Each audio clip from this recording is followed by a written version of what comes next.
বাংলাদেশে 5টি ছাত্র সংসদ নির্বাচন ইতিমধ্যে অনুষ্ঠিত হয়েছে। ডাকসু, জাকসু, চাকসু, রাকসু, জকসু। এই ছাত্র সংসদ নির্বাচনে কারা নির্বাচিত হয়েছে? ইনসাফের পক্ষের প্রতিনিধিরা নির্বাচিত হয়েছে। এই ইনসাফের পক্ষের প্রতিনিধিরা গত 1.5 বছর ধরে দেখিয়েছে কিভাবে জুলাইকে ধারণ করতে হয়, কিভাবে শহীদদের আকাঙ্ক্ষার কথা বলতে হয়, কিভাবে দিল্লির তাবেদারদের বিরুদ্ধে কথা বলতে হয়, কিভাবে আগ্রাসনের বিরুদ্ধে কথা বলতে হয়, কিভাবে ইনসাফের পক্ষে কথা বলতে হয়, কিভাবে বাংলাদেশের মাফিয়া তন্ত্রের বিরুদ্ধে কথা বলতে হয়, কিভাবে পরিবারতন্ত্রের বিরুদ্ধে কথা বলতে হয়। আমরা এই 1.5 বছরে আমাদের এই মানুষরা প্রমাণ করেছে কিভাবে দেশকে ভালোবাসতে হয়, কিভাবে কথা এবং কাজের মধ্যে মিল রাখতে হয়। কিন্তু আমরা আজকে দেখতে পেয়েছি 1.5 বছর জুড়ে পরে একজন নেতা এসেছেন। নেতা আসার পরে তার বিভিন্ন ধরনের পরিকল্পনার কথা বলছেন। 1.5 বছর জুড়ে আমরা দেখতে পেয়েছি জুলাই বিপ্লব পরবর্তী ওই দল সেই আগের কায়দার রাজনীতি তারা করছে, সেই দুর্বৃত্তায়নের রাজনীতি তারা করছে, সেই চাঁদাবাজি, টেন্ডারবাজি, গুম খুনের সেই ফ্যাসিবাদী কাঠামোর রাজনীতি তারা করছে। তাদের মধ্যে কোনো সংস্কার নেই। যেই সংস্কার করার জন্য জুলাই বিপ্লবে শহীদদের জীবন দিয়েছে তার কোনো পরিবর্তন আমরা ওই দলের মধ্যে দেখতে পাই না। আমরা দেখতে পেয়েছি ওই দল নিজেদের মধ্যে অন্তর্কুণ্ডলে তারা ডাবল সেঞ্চুরি করেছে। যেই দল নিজেদের দলের নেতা কর্মীদেরকে অন্তর্কুণ্ডলে মেরে ফেলে সেই দলের হাতে কিভাবে একটা রাষ্ট্র নিরাপদ হতে পারে? সুতরাং আমরা অনুরোধ করব ওই দলের নেতৃবৃন্দকে, আপনারা এই গুন্ডাদেরকে সামলান। চাঁদাবাজি, টেন্ডারবাজি, রাজনীতি, মাফিয়া তন্ত্রের রাজনীতি 5 আগস্ট চ্যাপ্টার ক্লোজ হয়ে গেছে। সুতরাং ওই রাজনীতি চলবে না।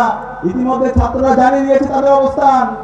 আপনাদের যে অবস্থান ছিল শহীদ জিয়া এবং বেগম জিয়া থাকতে আপনার দলের যে অবস্থান ছিল সেই অবস্থান আজকে আপনারা আপনাদের ভুল রাজনীতির কারণে আপনারা হারিয়ে ফেলেছেন। সুতরাং এখন সময় আছে, নিজেদেরকে সংস্কার করেন, জুলাইয়ের শহীদদের আকাঙ্ক্ষাকে ধারণ করেন, বাংলাদেশের তারুণ্যকে ধারণ করেন এবং চাঁদাবাজি, টেন্ডারবাজি, মাফিয়া তন্ত্রের বিরুদ্ধে জিরো টলারেন্স নীতি ঘোষণা করেন। এভাবে যদি ঘোষণা করতে পারেন তাহলে বাংলাদেশে মানুষ আপনাদের কথাগুলো আবার নতুন ভাবে ভাববে। আমি একই সাথে অনুরোধ করব, আজকে আমরা দেখতে পাচ্ছি যে এই জুলাই বিপ্লব হয়েছিল বাংলাদেশের সংস্কারের জন্য, যে জুলাই বিপ্লব হয়েছে বাংলাদেশে ইনসাফ কায়েম করার জন্য, সেই জুলাই বিপ্লবের সনদের আইনি ভিত্তি দেওয়ার জন্য যে গণভোট, সেই গণভোটে হাকে বিজয় করার জন্য ওই রাজনৈতিক দল এখন পর্যন্ত কোনো ক্যাম্পেইন করছে না। তারা এনে ন্যায়ের পক্ষে অবস্থান করছে। যারা ন্যায়ের পক্ষে অবস্থান করছে আপনাদেরকে 12 ফেব্রুয়ারি আগে বাংলাদেশের সর্বস্তরের জনতা আপনাদের বিরুদ্ধে গণরায় দিয়ে দিবে। ইতিমধ্যে আপনাদের পরাজয় হয়ে গেছে।